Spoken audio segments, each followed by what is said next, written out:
Les hivers sont très enneigés en Suède, comme chacun le sait. La neige recouvre toutes les routes et ralentit la circulation. Et il arrive que certaines voitures rangées sur le côté de la route ne puissent en sortir qu'à l'aide d'un chasse-neige. C'est même monnaie courante. Mais un jour, lors d'une chute de neige, une chose étonnante s'est produite. Le 19 décembre 2011, un homme du nom de Peter Skilberg s'est retrouvé piégé dans la neige après être sorti de la route principale, quelque part dans le nord de la Suède. Les secours en motoneige l'ont retrouvé tout à fait par hasard, l'ont sorti de là et l'ont emmené à l'hôpital. Cela peut sembler plutôt banal, mais le plus étonnant, c'est qu'il aura fallu 2 mois pour retrouver cet homme. Et à l'extérieur, la température est descendue jusqu'à moins 30 degrés Celsius.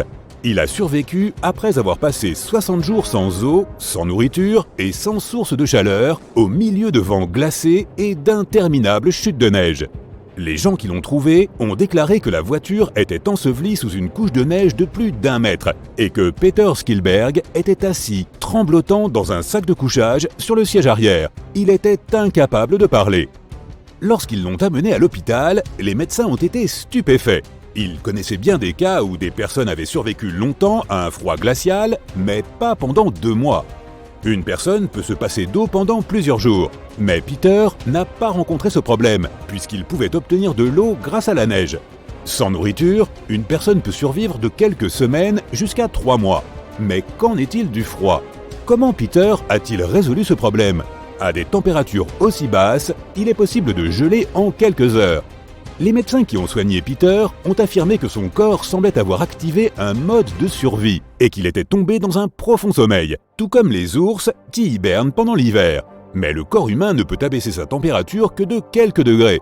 Ce n'est pas suffisant pour survivre dans un froid à moins 30 degrés. Notre homme a peut-être bien réussi à abaisser sa température encore plus. Le cas de Peter Skilberg est devenu célèbre. Des médecins et des scientifiques du monde entier ont émis quantité d'hypothèses sur la façon dont cet homme a bien pu survivre.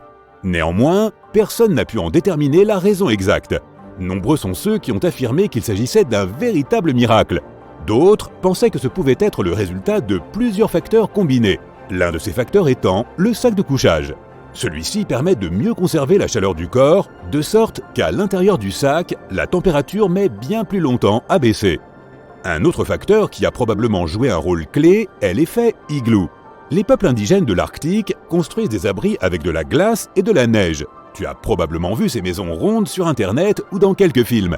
Il ne fait pas si chaud à l'intérieur, mais le froid n'y pénètre pas non plus. La conception particulière de ces maisons permet de conserver la chaleur accumulée à l'intérieur. Les igloos peuvent protéger des vents violents, mais il n'est possible d'y survivre que si l'on porte des vêtements chauds. La voiture de Peter s'est peut-être transformée en une maison semblable. La neige qui s'y agglutinait de tous côtés aurait piégé la chaleur à l'intérieur. Beaucoup de gens se sont demandé pourquoi il n'avait pas essayé de sortir de sa voiture pour chercher de l'aide. Mais il semble que Peter ait eu raison de s'abstenir. Il est dangereux de sortir dans de telles conditions. Tu ne sais même pas où tu es, il règne un froid glacial et le blizzard ne cesse de souffler. Mettons que tu sortes de la voiture et que tu essaies de rejoindre la route la plus proche. Tu échoues et tu reviens sur tes pas. Sauf que tu ne peux plus retrouver ta voiture parce que la neige l'a recouverte. La situation est bien plus grave. La seule solution est alors de commencer à creuser la neige et de te fabriquer un igloo. Si tu portes des vêtements chauds, ceux-ci t'aideront à conserver ta chaleur et à gagner du temps. Mais la meilleure solution aurait été de rester à l'intérieur de la voiture et d'attendre les secours. Surtout si tu ne sais absolument pas où tu es. Si tu n'as pas de moyen de communication ou de signaux lumineux à portée de main, essaie de faire un feu. La fumée peut attirer l'attention des gens qui passent sur la route la plus proche. Au bout du compte, Peter Skilberg a passé un certain temps à l'hôpital, a repris des forces et s'est finalement rétabli. Il est beaucoup plus sûr de se trouver dans une pièce froide bien fermée ou dans un igloo pendant un blizzard. Cependant, si tu es coincé dans une zone de gel intense sans vêtements chauds, tu disposes d'environ 30 minutes jusqu'à 2 heures. Peut-être même moins si tu ne t'actives pas. Mais en 1980, un autre miracle s'est produit qui a défrayé la chronique et stupéfait les médecins de tous les États-Unis. Jean Hilliard, 19 ans, rentrait de nuit en voiture dans la petite ville de Lyngby. Elle a perdu le contrôle de son véhicule et s'est retrouvée dans un fossé. La jeune fille a décidé de rejoindre la maison de son ami à pied. Elle a fini par l'apercevoir, mais elle n'y est jamais parvenue car elle était trop faible. Soudain, Jean est tombée et a perdu connaissance à quelques pas de son but. Jean Hilliard portait un manteau d'hiver léger, de petites bottines et un pantalon. Elle n'était donc pas vraiment préparée à affronter des conditions météorologiques aussi difficiles. Il y avait un fort blizzard et des chutes de neige, si bien que personne ne l'a remarqué. L'ami chez qui se rendait Jean n'a vu la jeune fille gelée qu'au petit matin, tout près de son porche. Jean Hilliard sera restée allongée dans le froid pendant 6 heures. Son corps était dur et froid comme de la pierre, ses yeux semblaient vitreux. L'homme qui avait retrouvé la jeune fille était certain qu'elle n'avait pas pu survivre. Mais il a remarqué l'humidité qui s'échappait de son nez. Elle respirait. Il l'a donc emmenée à l'hôpital. Le corps de la jeune fille ne se pliant pas, il était extrêmement difficile de la mettre dans la voiture. Les médecins se sont immédiatement précipités pour aider Jean, mais ce n'était pas si facile. Ils ne pouvaient même pas lui faire d'injection, car les aiguilles se pliaient constamment. Les muscles de Jean étaient gelés et bien trop rigides. Son corps s'était mis en mode urgence et avait cessé d'irriguer ses muscles et ses tissus mous. Tout le sang était dirigé vers ses organes vitaux.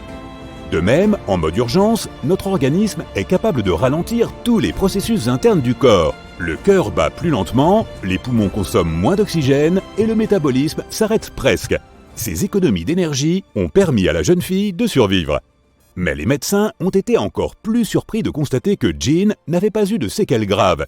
Elle a eu quelques engelures, mais les cristaux de glace n'ont pas endommagé sa peau ou ses tissus mous. Les médecins ont décidé de réchauffer la jeune fille à l'aide de coussins chauffants. Ils ont ensuite réussi à lui injecter des médicaments. Quelques heures plus tard, elle reprenait conscience et des examens ultérieurs ont montré que Jean était en parfaite santé. Par ailleurs, il n'y a pas que dans la nature que l'on peut se retrouver piégé en cas de mauvais temps. Tu peux rester coincé dans l'ascenseur d'un immeuble bondé en plein Manhattan, et ce, sans que personne ne le sache. C'est ce qui est arrivé en 1999 à Nicholas White. Ce manager de 34 ans travaillait tard au bureau et avait décidé de prendre une pause. Après avoir pris l'air, Nicholas a appelé l'ascenseur pour retourner au 43e étage. Mais il s'est retrouvé coincé à l'intérieur. Il était déjà assez tard et presque tous les employés avaient quitté le bâtiment. Mais le pire, c'est qu'on était vendredi soir.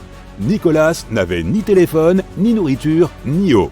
Il a appuyé sur le bouton d'appel d'urgence, mais personne ne lui a répondu.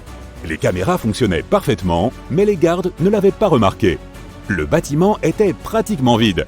Nicholas luttait contre la claustrophobie, faisant les 100 pas, sautait, s'allongeait, essayait de forcer les portes et attendait que quelqu'un vienne enfin le secourir.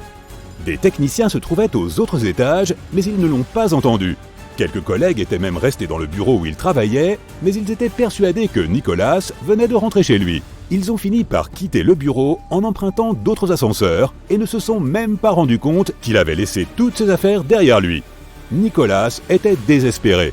Il ne serait secouru que 41 heures plus tard. Il était allongé sur le sol de l'ascenseur, accablé par la soif, lorsqu'il a soudain entendu une voix provenant du haut-parleur de l'ascenseur. « Hé, est-ce qu'il y a quelqu'un ?» Les secours ont extirpé notre homme de cette boîte métallique et les propriétaires de l'immeuble lui ont versé une coquette indemnité pour ce désagrément. En dépit de ce véritable cauchemar, Nicholas n'a jamais cessé d'utiliser les ascenseurs. Et oui, quand on vit à Manhattan, il serait assez problématique de s'en passer. On peut donc dire que pour Nicholas, la vie a ses hauts et ses bas.